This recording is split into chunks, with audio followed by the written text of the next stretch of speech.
In the year 2600, Professor Olivia, a brilliant physicist, invents a device called the temporal reflector. The temporal reflector allows users to observe their own past through a reflective surface, without physically traveling back in time or interacting with the past. The device captures the light particles that were emitted in the past and projects them onto the reflector's surface, creating a real-time image of the user's past self. One day, the professor decided to use the temporal reflector to view herself working on the device's prototype exactly 1 year ago.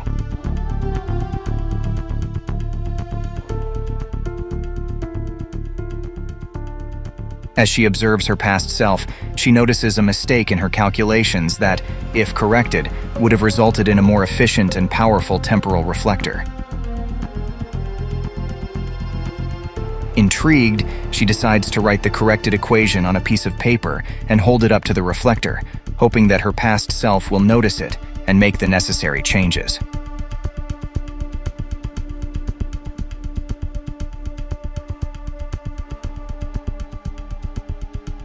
To her surprise, Professor Olivia's past self sees the corrected equation in the reflector, makes the changes, and successfully creates a more advanced version of the temporal reflector.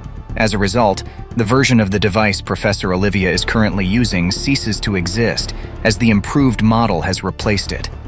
If the improved temporal reflector only exists because Professor Olivia's past self saw the corrected equation through the original device, how could the original temporal reflector cease to exist while still being the source of the information that led to its own improvement?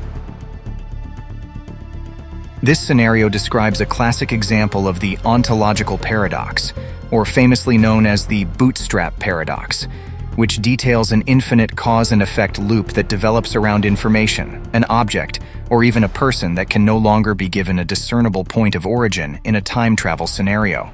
This results in a closed causal loop, in which some event or object is a key player in its own origin and couldn't exist without its later self. This story is just one of many paradoxes that revolve around the concept of time travel, and it gets more confusing as you go along. But there's actually a way to achieve this without destroying the universe, and you are going to find out just how to do that.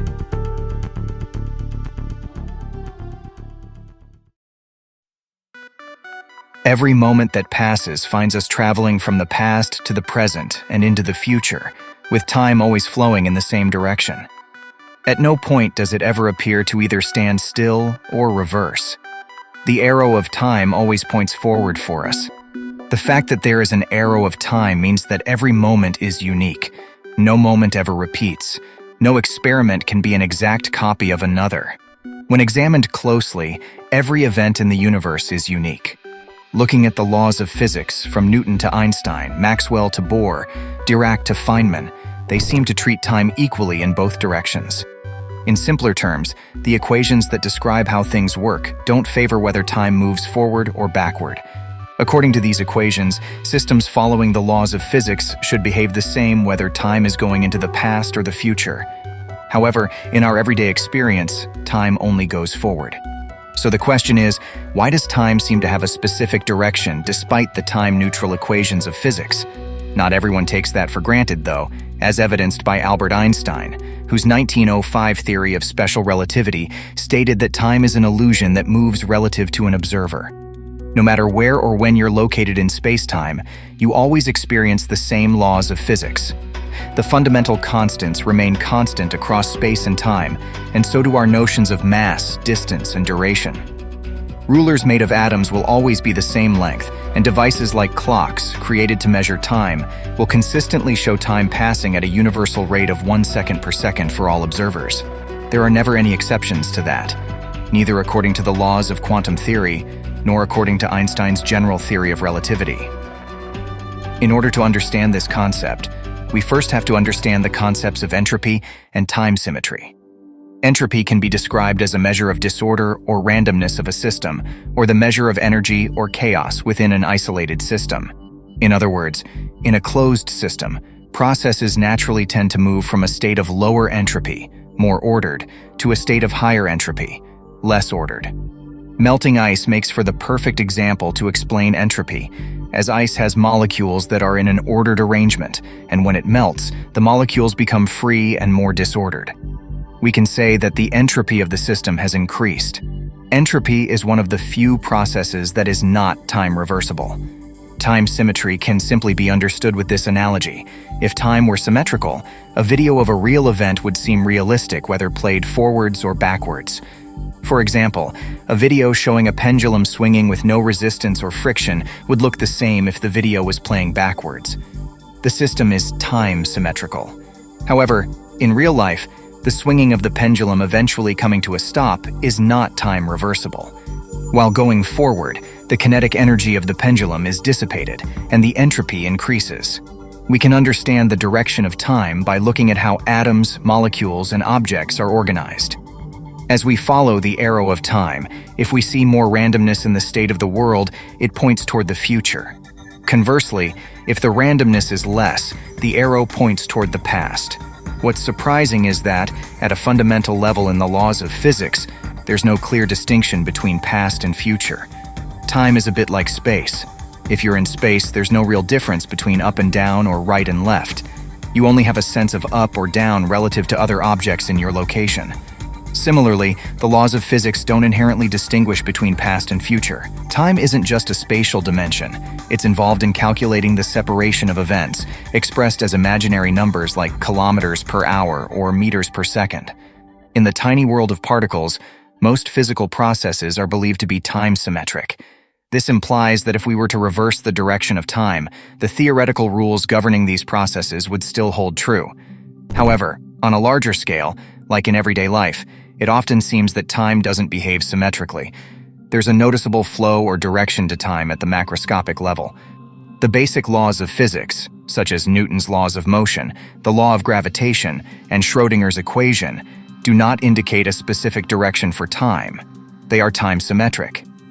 However, there's one exception: the second law of thermodynamics. This law states that in an isolated system, entropy tends to increase with time, as I explained earlier. The consequence of this law is that it is irreversible. Entropy is why we can't travel in time to the past. An example of this is how cold coffee and milk will mix together, resulting in warm coffee milk. Interestingly, this process never reverses. The coffee and milk won't unmix on their own. Once a system reaches its fully disordered or maximum entropy state, which is its equilibrium, there is no longer a specific direction for increasing entropy to determine the arrow of time. This suggests that the experience of the flow of time indicates a state of non-equilibrium. The fundamental challenge arises in understanding how the macroscopic irreversibility of entropy, things like coffee and milk mixing, can emerge from microscopic processes that are inherently reversible. Physicist Arthur Eddington, in his later works, identified additional arrows of time. Let's take a look at some of them, shall we? Thermodynamic arrow of time. The thermodynamic arrow of time is provided by the second law of thermodynamics. The second law implies that time is asymmetrical with respect to entropy in a system. This asymmetry can essentially be used to distinguish between past and future, though by measuring entropy, you cannot measure time. If the entropy increases, the arrow of time points towards the future, and if entropy decreases, the arrow of time points towards the past. Over time, entropy has continuously increased. This is what has largely determined the thermodynamic arrow of time. Cosmological arrow of time. Our observable universe began with a highly ordered state known as the Big Bang, and since then it has been expanding, with the level of entropy continuously increasing. The mystery lies in why the universe started in such an orderly initial stage, termed the low entropy state of the Big Bang. This question is related to the cosmological arrow of time, which indicates the direction of the universe's expansion. Modern cosmologists are working to answer this intriguing puzzle. As Richard Feynman noted, the arrow of time cannot be completely understood until the mystery of the beginning of the universe is reduced further from speculation to scientific understanding. The thermodynamic arrow of time, along with the second law of thermodynamics, can be seen as outcomes of the universe's initial conditions. Without the cosmological arrow of time, the realization of all other arrows would not be possible. Causal arrow of time. In our everyday experiences, A cause always comes before its effect. For instance, an egg breaks because it falls. It doesn't work the other way around. The egg doesn't fall because it's broken. This connection between causality and the arrow of time is clear in our human-scale observations. However, at a fundamental level, the laws of physics don't show a preference for the arrow of time. Information about a particle's momentum and position can predict its future motion just as well as describe its past motion. This doesn't imply a cause preceding an effect. It's more of a pattern that particles follow. Thus, the macroscopic human-scale concept of cause and effect only occurs when there are larger collections of particles. The perception of cause and effect can be thought of as a consequence of the thermodynamic arrow of time, which is a consequence of the second law of thermodynamics. Quantum arrow of time. According to the Copenhagen interpretation of quantum mechanics, quantum processes follow Schrödinger's equation, which is time-symmetric, and the collapse of the wave function, which is time-irreversible. The quantum arrow of time is determined by the direction in time that the wave function of a system is reduced to a measurement. Even though the post-measurement state is entirely probabilistic, a connection to the thermodynamic arrow of time can be suggested. In this context, the quantum version of entropy would be information. When an observer perceives a wave function collapse, it's actually the observer becoming entangled with the measured state or its information. Hence, the thermodynamic arrow of time is an increase in entanglement over time. Researchers have discovered that, even at a microscopic level, the second law holds, entropy increases most of the time. This occurs because our process of measuring information seems to create an arrow of time. Reversing time's arrow is feasible for quantum systems since they are correlated or entangled, sharing some information. The second law appears to break down in the absence of correlation between systems, highlighting a subtle connection between quantum mechanics and thermodynamics. The arrow of time is essentially an arrow of increasing correlations. In addressing the earlier question, macroscopic movement is governed by the second law of thermodynamics. Entropy increases over time, meaning that a system begins with a low entropy state. The intricate interactions between particles in the system become so complex that the final state is highly unlikely to return to the initial state.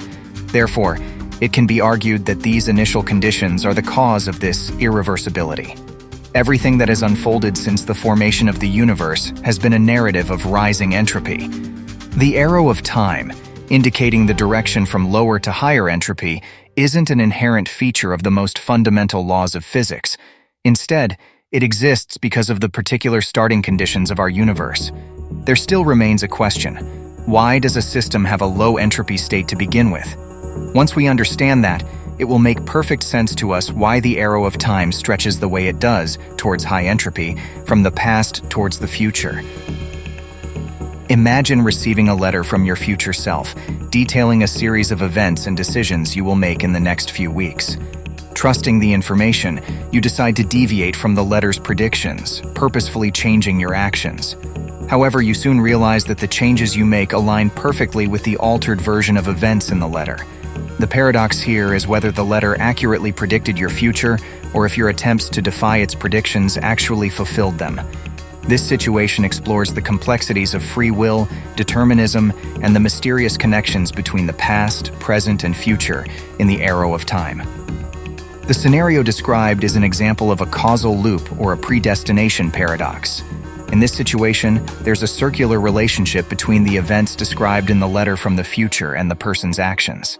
The letter seems to predict events, but the person's attempt to change those events ends up causing the very outcomes the letter predicted. This creates a loop where cause and effect become intertwined. Returning back to our earlier scenario at the start of this video, where Professor Olivia created a kind of paradox. You see, the paradox lies in the fact that the improved temporal reflector owes its existence to the original version, which it ultimately replaces. The temporal loop creates a situation where it is challenging to determine a clear origin for the information. The information needed to improve the temporal reflector is passed from the future to the past, but without a distinct starting point. It's a loop with no clear point of initiation, a bootstrap paradox. It suggests a scenario where events don't have a clear cause and effect sequence, but instead form a closed loop with no identifiable beginning or end. This kind of paradox is a fascinating concept often explored in discussions about time travel. Time travel. That's what we need to talk about next, because it seems that you can't actually travel back or forward in time without causing an issue, or what we'll call a paradox in this case. Take a look at this hypothetical example. A group of quantum physicists in a lab sends a particle to the year 1800 to observe the conditions at that time. But as the particle arrives in the past, it interacts with a historical figure, changing their actions. This sets off the butterfly effect paradox, where even a small interference in the past has big consequences on the present and future. The altered actions lead to a shift in the timeline, creating a new reality. To fix this, they send another particle to the past, but this starts the recursive correction paradox. Each attempt to fix the timeline results in more alterations, creating an endless loop of corrections and changes. Feeling stuck, they try sending a message to their past selves to avoid the initial time travel experiment. But this leads to the information divergence paradox. The message creates a split in the timeline, with different versions of events coexisting.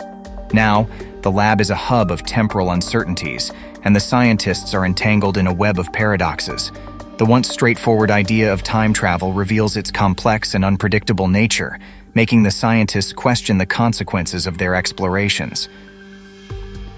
Time travel is a curious journey with unexpected surprises that challenge what we usually know. The details of time paradoxes show us that moving through time comes with its own set of complexities. As we explore time travel more, we start to wonder, why do these paradoxes happen? Can we travel through time without causing these kinds of complications? Classical dynamics allows us to predict where an object will be at a certain time based on its trajectory and speed. This applies to various scenarios, from the moon's movement in the sky to launching a rocket to a specific spot on Mars, even catching a ball mid-flight.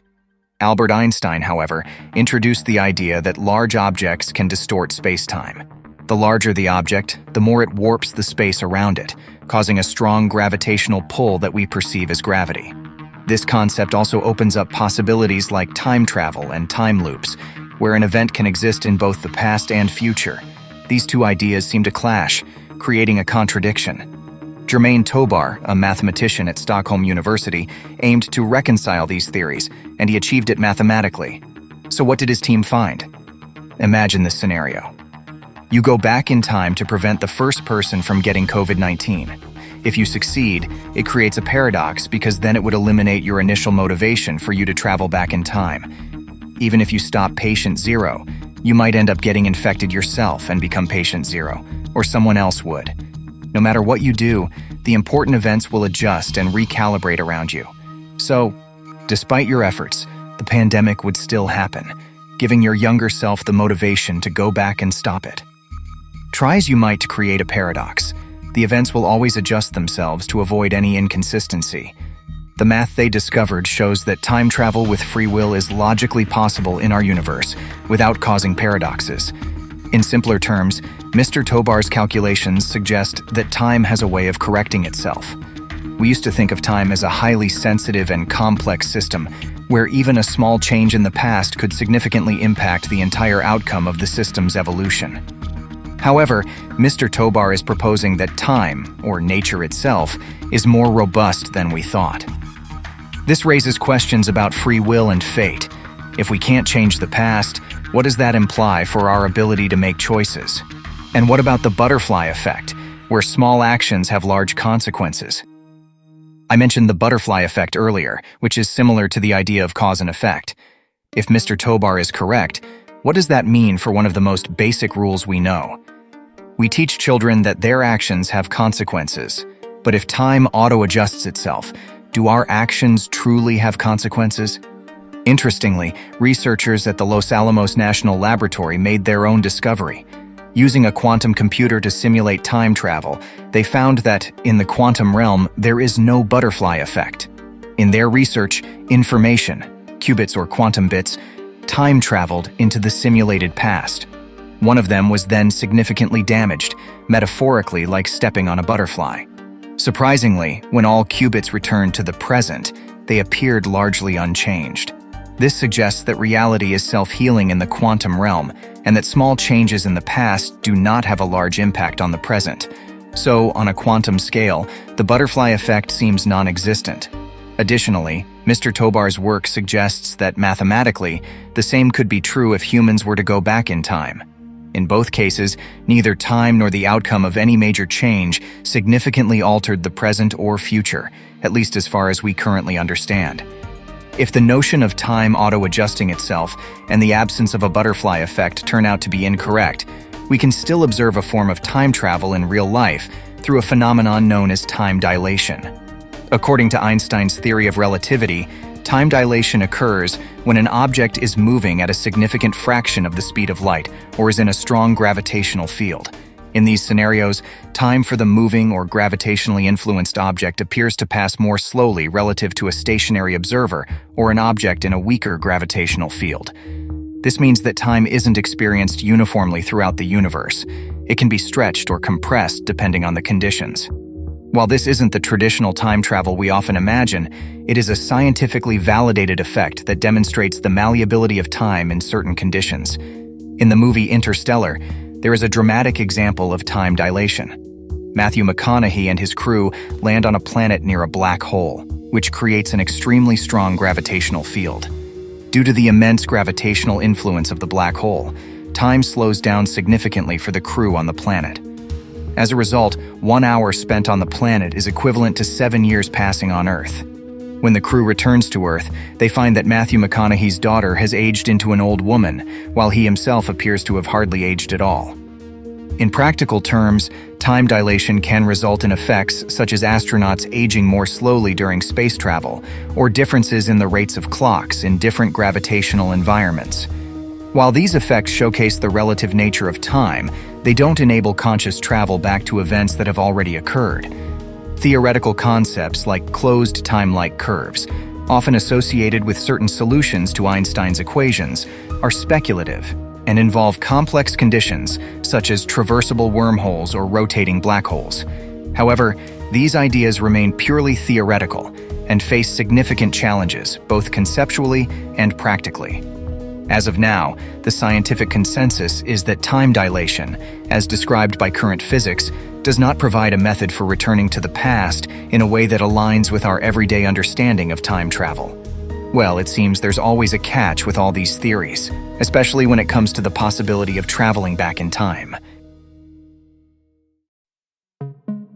Think of time like a river, flowing in one direction. Imagine standing at the edge of a river, watching the water flow past you. The river represents time, continuously moving forward. You can observe the water's movement and feel its current, just as we experience the progression of moments in our lives. As the river flows, it carries various objects with it. These objects symbolize events, experiences, and even the particles that make up our universe. Just like the river, time carries these events forward, adding them to the river's ever-growing stream. Now, if we were to try and swim against the current, going back to a previous point in the river, we would find it incredibly challenging. The river's force and the direction of its flow make it nearly impossible to swim upstream.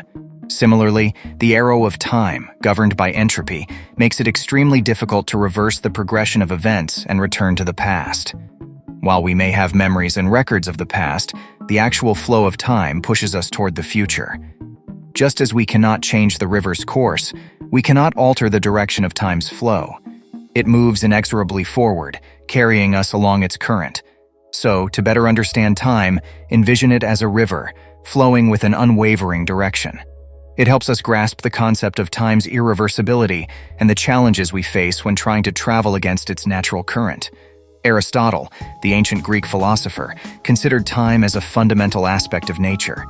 He defined time as the measurement of motion and change. According to Aristotle, time is inseparable from the physical world and depends on the movement and succession of objects and events. He believed that time exists only in relation to these changes, emphasizing the connection between time and the unfolding of the universe. Jumping ahead in time, we encounter René Descartes, the influential French philosopher of the 17th century. Descartes saw time as an essential element of our mental experiences. He proposed that our perception of time arises from the workings of our mind. Descartes argued that our internal sense of duration is the basis for our understanding of time, highlighting the subjective nature of our temporal experiences. Moving forward, we encounter Immanuel Kant, the German philosopher of the 18th century. Kant explored the nature of time in relation to our perception of the world. He considered time to be a necessary framework imposed by our minds to make sense of our sensory experiences. According to Kant, time is a subjective framework through which we organize our perceptions, allowing us to establish a coherent understanding of the external world. In the 19th century, Friedrich Nietzsche, the German philosopher, offered a unique perspective on time. Nietzsche regarded time as a human construct that shapes our understanding of reality. He argued that our perception of time is influenced by our cultural and societal context. Nietzsche challenged the traditional linear notion of time and emphasized the subjective and interpretive nature of temporal experiences. Fast forward to the 20th century, where we encounter Martin Heidegger, the German philosopher who delved deeply into the concept of time. Heidegger argued that our understanding of time is not limited to mere measurement or succession. He proposed that time is the very foundation of our existence, shaping our being in the world. According to Heidegger, time is not just a linear progression, but a complex interplay of past, present, and future that unfolds through our engagement with the world. When is it truly now? The relativity of simultaneity, as proposed by Einstein's theory of special relativity, challenges our conventional notion of simultaneous events. Due to the effects of time dilation, a moment experienced by one observer moving at high speeds may not align precisely with the moment experienced by another observer in a different frame of reference. The consequences of this phenomenon render it impossible to definitively determine the same time at two different points, introducing a perplexing ambiguity. Furthermore, our perception of the present itself is imbued with complexity. When we observe objects or individuals, the light that reaches our eyes carries information from the past, introducing a temporal lag between the actual occurrence and our perception. As a result, the concept of now becomes a localized notion, a bubble in which we exist. Even our observations of distant celestial bodies are subject to this delay, as the light traveling from those objects takes significant time to reach us. Modern physics challenges the traditional view of time as a linear flow. Instead, it reveals a dynamic interplay between gravity and the passage of time. Gravitational time dilation, a consequence of general relativity, demonstrates that time runs slower in the presence of strong gravitational fields. This means that clocks in space, where the gravitational pull is weaker, tick at a slightly faster rate than those on Earth. This intriguing effect not only impacts time, but also influences the behavior of physical systems.